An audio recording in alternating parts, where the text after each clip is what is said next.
سرکار، ان کے بارے میں آتا ہے انہوں نے وہ جو قصیدہ لکھا ہے نا، سبحان اللہ ما اجملک ما احسنک، یہ اس قصیدے کے اگر شعروں کو دیکھیں نا تو لکھنے والے شعراء یہ دیکھ کر کہتے ہیں کہ یہ ایسا لگتا ہے کہ جیسے انہوں نے حضور کے سامنے بیٹھ کر لکھا ہے۔ اور کہتے کیا ہیں؟ کہتے ہیں ایس صورت نو میں جان آکھا کہ جان جہان آکھا، سچ آکھا تے رب دی میں شان آکھا، جس شان تو شانہ سرونیاں، کہ یہ حضور علیہ السلام کے کمالات ہیں، حضور کی نعتیں ہیں۔ تو ہمیں چاہیے کہ ہم بھی اپنے دلوں میں حضور کی محبت پیدا کریں۔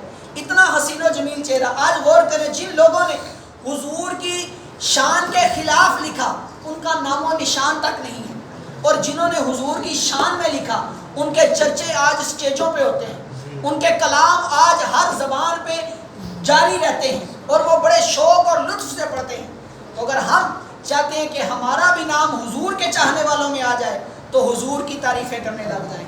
زوال میرا کبھی نہ ہوگا، عروج میرا نصیب ہوگا، ثنا کی توفیق بخش دی ہے، میرا تو سب کچھ میرا نبی ہے۔ تو سب کچھ اپنا جو ہے حضور علیہ السلام کو بنا لے، آپ کی دنیا بھی کامیاب ہو جائے گی، آپ کی آخرت بھی کامیاب ہو جائے گی۔